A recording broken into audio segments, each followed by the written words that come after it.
Well, hello, Graham. Welcome to Accountants Are Sexy, Change My Mind. Graham, now you and I have known each other for well over a year now, apparently, as came up in our last meeting. You run the company Wessex Commercial Solutions. So would you like to give the listeners just a little bit of an introduction as to who you are and what it is you do? Thanks, Kelly. Yes, seems a long time. I do like the idea of sexy accountants. Obviously, if this is just a podcast, you can't see me because you've been quite a different version of me. I'm Graham. Set up Wessex in 2009 because it was the only time I'd been made redundant. And it was really, I wasn't really fully sure what I wanted to do, but I wanted to help people.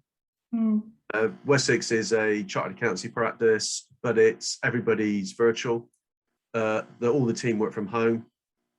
The team are very family orientated. So all our, sort of team have, got children or involved with children or whatever. Also, they are very, they've had business experience of some sort as well. And we're very focused on businesses, not just individuals or sole traders. We only do Xero. We are great advocates of Xero because we believe Xero is for management, for business owners, not for accountants. I do have a bit of a disregard for a lot of accountants because I think they're not really providing the advice they should be to businesses. I think we're in a very, very, very important position to help them and hold their hand. So Wessex demands that we have clients that actually want us involved and will give us information. And if they are not like that, then if they can't change, then they're not really the clients for us. Yeah, absolutely. So what got you into this in the first place? Obviously there was the redundancy, but why accounting? What drew you to that world? I qualified a long time ago for each other. But I got bored because disillusioned in practice because everybody looked back and I wanted to look forward. So I went into industry, and also I've also had my own businesses, and I've always thought I would never go back into accountancy. But what I found is with those businesses, when I talk to accountants, most of them just didn't give me. They just tell me what you know or what is pretty obvious. They didn't put down where the real value, where the real margins are, what's happening. I've been heavily involved in costing contracts like multi-million, and it really is in how you price, and there's different ways of price and the risk. I got heavily involved with those contracts and winning those contracts and running. I've been involved with the running, but not from the day to day, but in the background. Actually understanding the difference, and also how things, how business like suffer and how they, business owners are awake at night, and they are concerned about. It's not what accountants, unless you've actually been in business and had your own businesses, it's very difficult to advise business owners, in my opinion. When I heard the saying, what keeps you up at night, even as a marketer, and especially in my early days, I thought, well, nothing. Actually, I sleep quite soundly most of the time. But as the years progress in my business, there's definite worries and concerns that do start to cause restlessness and sleepless nights. So I think the expression is a real thing. It's like grounded on fact. It is. It is. I've had sleepless nights in the past. I've had to. Like I said, I've been in corporate and I've bought and sold businesses. I was really the commercial fixer, if you like. When with my own businesses, I've had successful and I've had failures. Understanding why, and sometimes just knowing when to stop, and it's very hard to know when to actually say enough's enough.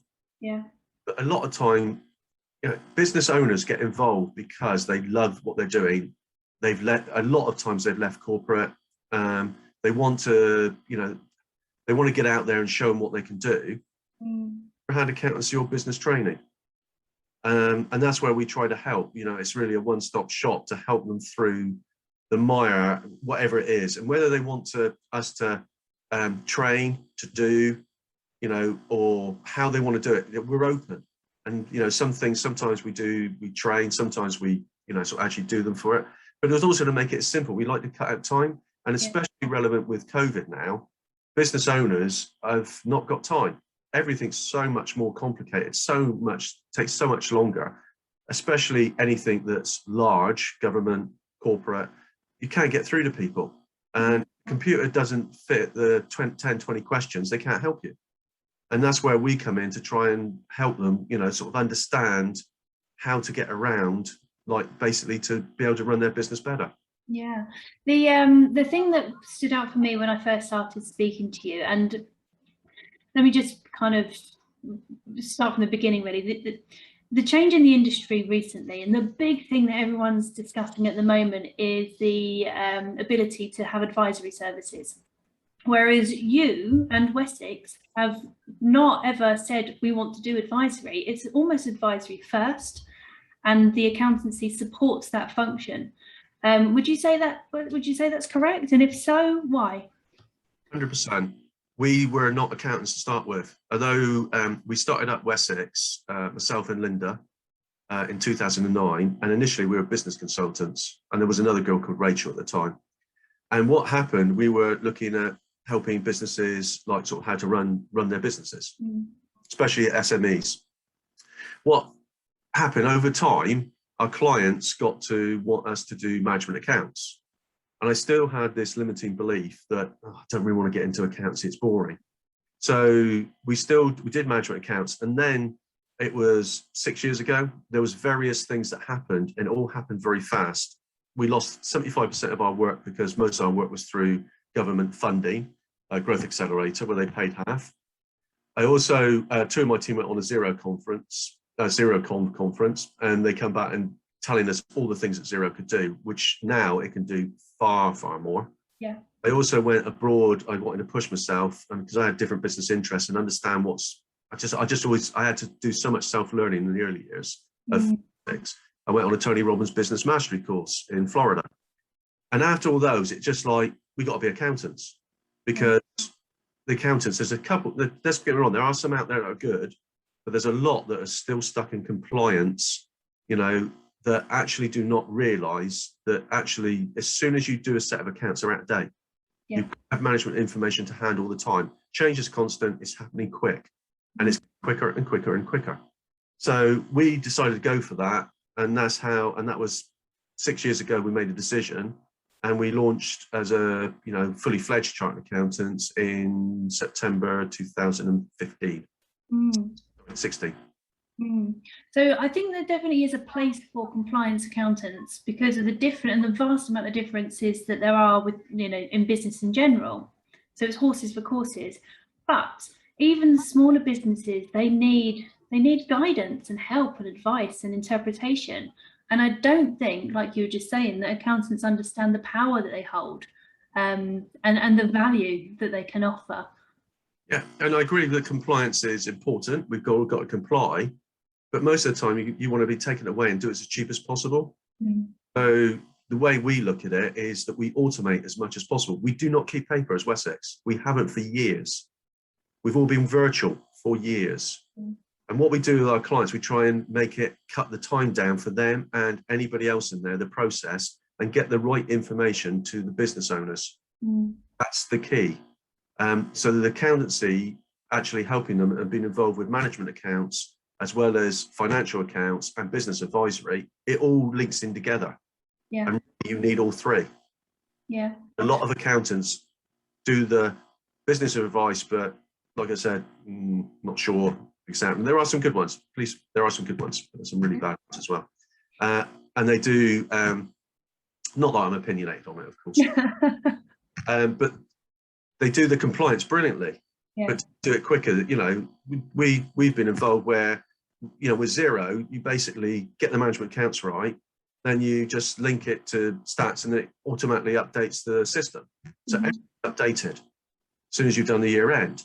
Well, accountants don't always give the year-end information to the business. They don't update their ledgers. So their accounts, their actual, whether it's Sage, QuickBooks or Xero or whatever, it's not up to date. Yeah. You need information, up-to-date information to run a business as a business owner. Yeah. Yeah, definitely. And I think that kind of really separates. There are some people in the accounting industry that are as Stuart Hurst, and I hope he doesn't mind me mentioning his name, he calls them dinosaurs. So they are absolute dinosaurs. They're not up to date with the tools. You know, they're doing things in a really slow paced way. And I feel like they're going to get left behind. And they are living up to the stereotype of accounting, where actually the future of accounting is fast, it's fun, it's technology heavy, you know, it's very much geared towards being an integral part of the business, as opposed to a cost that you hate to pay. The accounting world needs to kind of pull towards that. They don't all have to offer advisory services, but they need to pull towards that side at least. Wouldn't you say? I totally agree with what Stuart's saying. It's what I've been saying for ages. Yeah. Been saying for 5-6 years, accountancy's got to change. And I've been involved with the Institute of Chartered Accountants saying, but you can bring a horse to water, you can't always make it drink. Oh, this is true. The ones that you're finding that are really good are, especially people that's been involved with business or come in, or just they get frustrated with their, their sort of employer, and they set up their own businesses, and they get fast, and they want to, set up with, all the tools. Accountants, not only, there's another thing that we need to become software experts as well for applications. So that's what we are now with Xero. That's why we've only gone Xero. We're only small, but we believe Xero is the best. So we're only doing Xero. And if a client doesn't want to be on Xero, that's fine. They can go somewhere else. It's not for us. But we want to capture the information, so make it simple, so everything's automated as much as possible. Sometimes you've got to download, etc. But there's usually a way. And if it's not today, it will be tomorrow. That's the way it's going, including compliance. Compliance is getting much more automated. So you're a technology expert, as you said, so you can do the software, the applications, and help the business, the better. And it ties in with the advisory, because we've all got to cut time. Yeah. It's the biggest thing we've got to cut. Yeah, and also to stop being paid on time as well. Another thing that we see in the industry quite a lot, they get paid for time. So if they drag out a task, or if it takes them longer because they're not as quick as other people, they get paid more. It's quite bizarre. And how exactly, and it's the same with lawyers as well. That's what you have to be. If you price, then you've got to try and do it smarter, better all the time, and it benefits you as well as the client. Yeah, absolutely. So you mustn't lose that quality. Absolutely. So talk to me about your clients then. Who do you work with? Who do you prefer to work with? And I'll try not to interject too much. Okay. You won't get a word in edgeway with me, Kelly, anyway. Right, so generally our clients are probably in the range $500,000 to $3 million. So we don't do audit, for instance.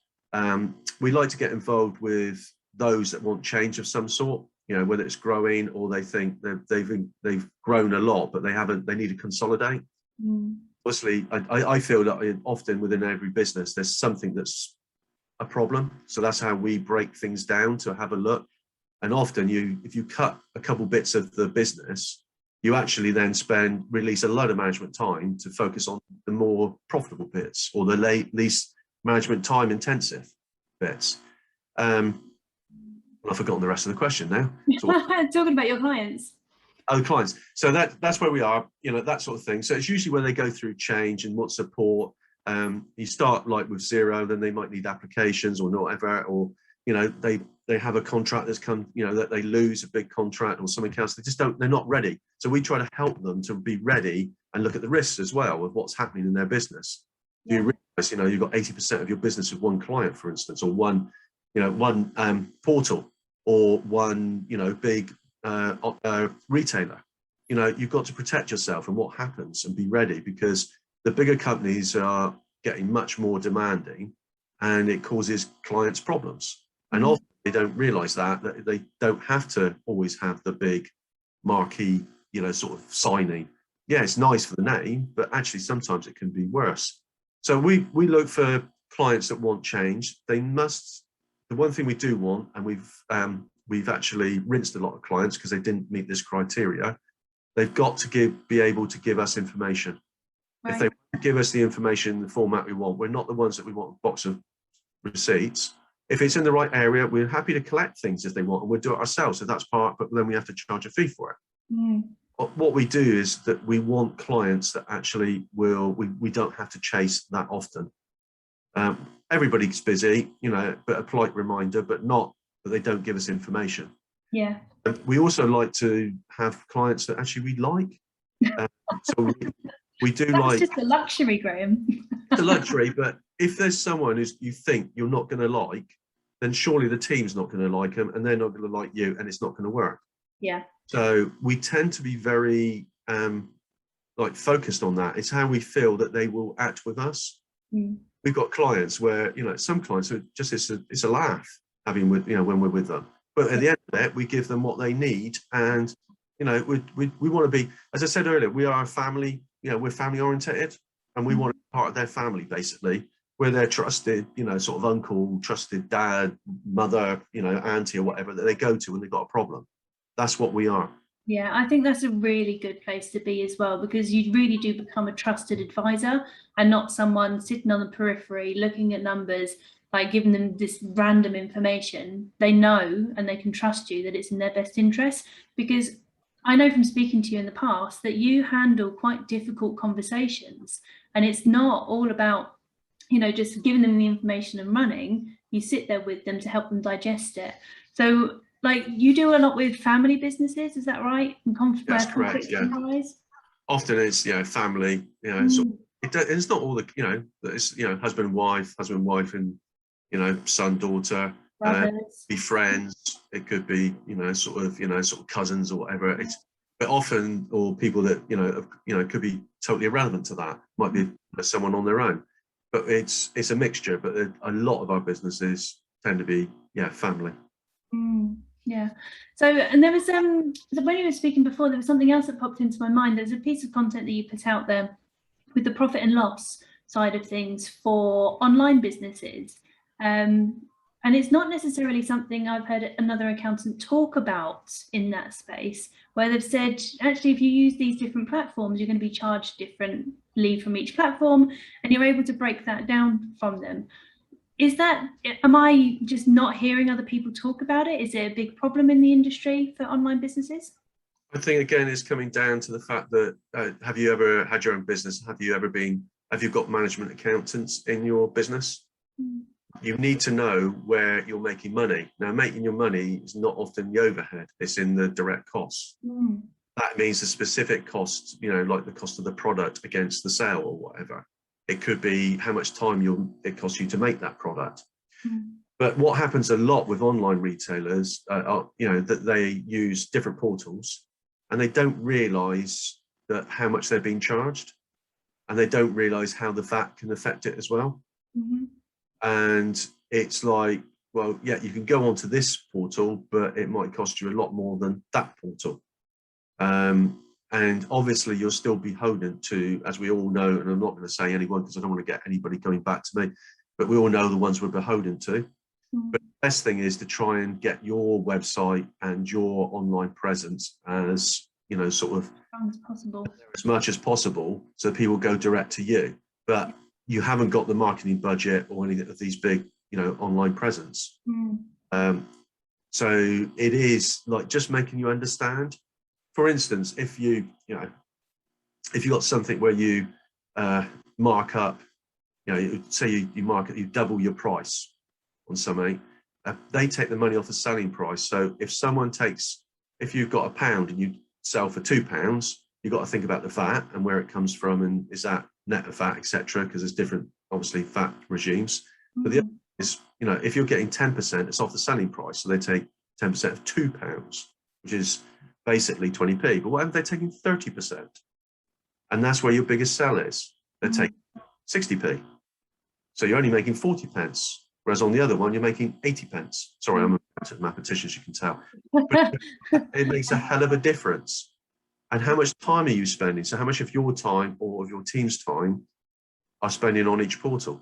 So when you deliver this information, what kind of impact do you think that's having on the businesses? I mean, could you quantify that or give us a guide as to the value of that information to businesses you've worked with? Give you, this is like costing for everything anyway. So whether it's online retail, whether it's, sort of in construction, contracting, maintenance, It's usually, yeah, it's where you've got labour. Majority is labour and materials. Then you have things like transport, carriage, etc., and you've got to do that. But we've had so many businesses where, well, one instance actually said to us that because we cut one of their areas out, and suddenly, next year they made 10%, tenfold increase in profits. Oh, brilliant. Now, when I was like cutting something, not adding something. Yeah, it's not on, that wasn't online retail, but can make a significant difference to your bottom line. Yeah. So and the other thing I'd like to say is that often the bigger platforms or the bigger, sort of like corporates, they basically you're working for them if you've got too much with them because you're too exposed. And the amount of sleepless nights you get over it, and what sometimes their terms they demand, can be like basically not conducive to you making a profit. Yeah. I mean, I don't know when this podcast is going to go out. It's going to be a fair few weeks, I think, until it reaches there. But over the past week, they had news that Amazon are no longer taking Visa. has just hit the news headlines. So everybody's going to be everybody, even at Amazon level, is looking at their profit margins and how much they're making from different people. And the actual profit margin you're talking about is not big. You're talking about points of percentages. Yeah, but volume. Yeah, it's the volume. Yeah. That's what we're talking about. The whole thing is it's a volume. You've got to understand the volume game as well. But how many accountants out there that actually advising businesses have been involved with all different types of costing, including absorption costing, marginal costing? Yeah. Well, they typically present information. They don't help digest it. And they don't split down. All we get is, your gross profit, well, that's the whole company has gone, it's gone up 2%. Oh, that's good, isn't it? Well, it could be more maybe. Or was it not? Or it's gone down 2%. Oh, it's because of Brexit.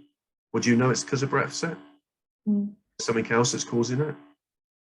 I don't see that from accountants. There was another accountant who we interviewed, and they said that being an accountant is more like being an investigator, and that's how they treat it. It's more like investigating the accounts as opposed to just presenting them. I think it is, but I totally agree. Because my brain is, I am very much a problem solver, and I will like more forensic. Although I tend to not go into the minutiae. I focus on it's the old 80-20 rule. So 80% of their costs is the ones I'll focus on, because usually 20% of the cost. So if you've got, say, 20 cost items, headings, you probably find 3 or 4 are the ones that's got the big costs. And that's, if you sort that out, the rest just follows. But it is like that. But what we tend to do is be involved with the clients and get to know them, so that when we don't have to be forensic anymore, because our sort of forensic sort of side starts at the beginning, when we start to see them and understand them. Then after that, we know them. Basically we're more like you said, trusted advisors or partners. Our job is to guide them, to help them satisfy their goals. Yeah, absolutely. And this is the thing, that you're in such a prime position to help people achieve their goals. So what I would like to kind of end on really is, you have mentioned that you are a virtual office, and you have been since the start, and you've mentioned that you're everyone in the office or employed and part of the company is very family orientated. Did you set out to create that culture, or did that happen organically? And are there any pros and cons to having this virtual environment? First of all, we weren't virtual to start with. We did have an office, but that was for 18 months, 2 years. Then we went virtual because we were small. And it was like, well, to start with, when I left corporate, it was me and Rachel in the office, because Linda was doing another job. So she was like a silent shareholder, if you like, did a few bits. But I needed someone to be there because of that social element. And to actually didn't even think about working. We just needed an office. That's the way it was done. When Rachel left, it was a bit silly for me having an office on my own. And then we became more and more virtual, and we kept on using the innovation centre. And it just, it grew from there. I think how can I say, it morphed more than, you know, it happened. Because if I go back to when I set Wessex up 12.5 years ago, where we are now is totally different to where I would have ever imagined. So it's morphed and we've changed. I think we've had 4 websites or 5 websites. You know, we've had changes of personnel. We've morphed into what we are today. And now we know, we're very clear now where we are and where we're going. Pros and cons, I would say it's great because it means, you know, obviously like the whole team that works with us are all women. That's not because blokes can't work at home. But it's just that it suits women more because, you know, we've been going 12.5 years. We have not had one sick day. Yeah. Because people are on contracts where they just do the job. So they're on a bank of hours, which sometimes in like school, in school holidays, they reduce, it's lower hours. As long as they get their hours done. So if they're ill or one of the children's ill, it doesn't matter. As long as they get the job done, if they've got a problem, they talk to the rest of the team. So I think it really suits working mums. Now, it's obviously suiting a lot more people with what's happened since the pandemic because they've realised it. But it takes a certain breed to work at home. Definitely. You've got to be organised because you can easily lose time and, you know, you've got to really just get on with it, you know, and, you know, it is hard sometimes. I think one of the cons is that obviously you miss that social contact, but that's what we try and do. There's, you know, we talk to people, we have video calls, but also we get team meetings together. The team tried to get a meeting, well, COVID slowed it obviously down, but they can't have a, you know, video call. They'll have a sort of meeting together. I've seen you guys get together in the pub. I've seen video or photo evidence. Oh, no, that's not that one. That's someone else. No, we won't go to the pub and get, you know, absolute rat ass and things like that. We're not that type. Happens. Well, we are. That's what it is. It's fun. You know, I'm very much, you know, I have 3 values. Really, I tell everybody I have 3 values: family, work, and fun. And I've been struggling with the fun, especially in the last couple of years, like a lot of people. I want to make sure that fun is brought to clients, it's brought to, you know, the team, it's brought to anybody I'm with, because life is too short. And actually, there's so many. We've gone into a world where everybody is like, they've become very insular and they're all concerned about themselves. Yes, a lot of people have got lots of problems, but everybody has issues. And we're here to help. That's what I said. And you've got to be there and you just chat things through and listen and just carefully and sit. And you can help people. Yeah. And that's rewarding, isn't it? It is very rewarding. It's what, you know, it's just a little story. I mean, basically, I couldn't get my wife back to work. So that's probably another one why I go for mums. You know, not, sorry, that sounds bad, but you know what I mean. I couldn't get my wife back. So I bought a business with a cousin and set her up, you know, and get her confidence up. I've done things like that. I've done things like with family like that. It's all, you've got to understand the person, the feelings and what they're trying to achieve as well. Yeah, definitely. Well, that's all we have time for, but that has been marvellous. Thank you very much for your insights, Graham. There is one further question. What's the sexiest thing about accountants? Oh, well, certainly not. I'll say you. Yeah, not a picture. What's the sec? I think it's a new breed coming through.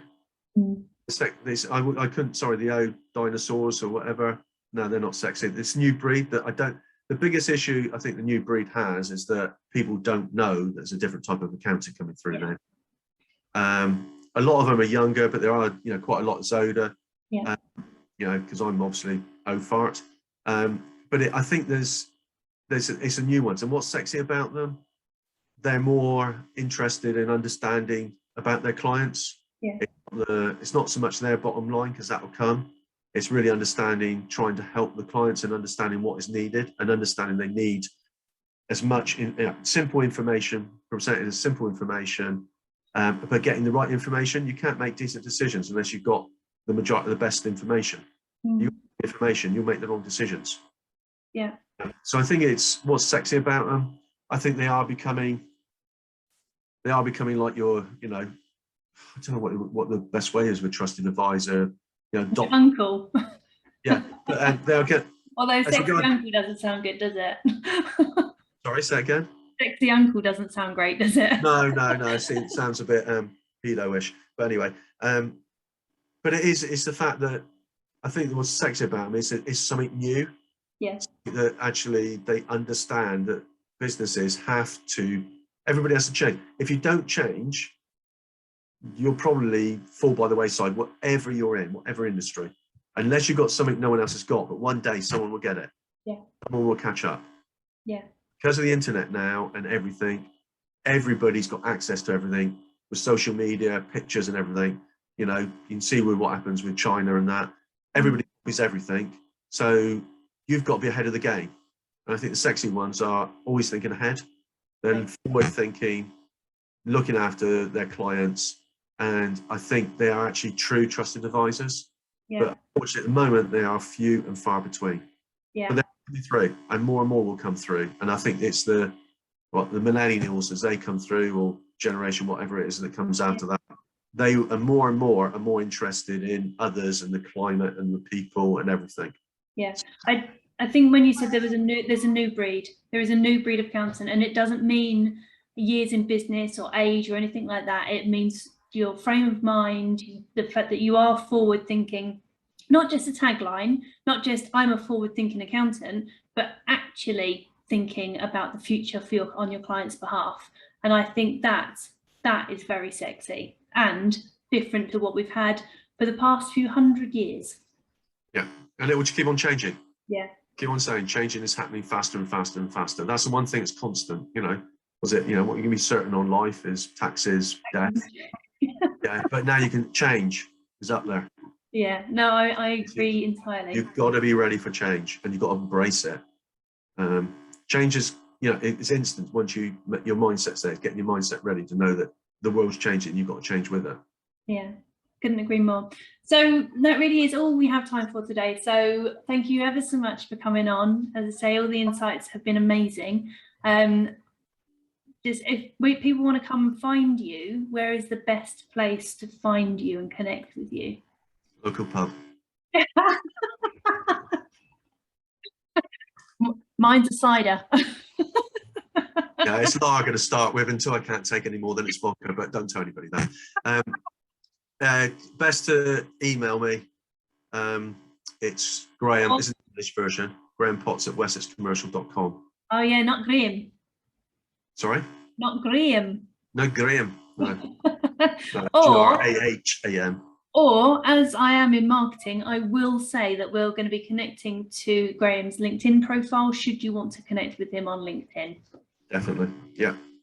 Right, so thank you ever so much. It's been a pleasure. And that's it. Me, Kelly, from Accountants Are Sexy, Changed My Mind.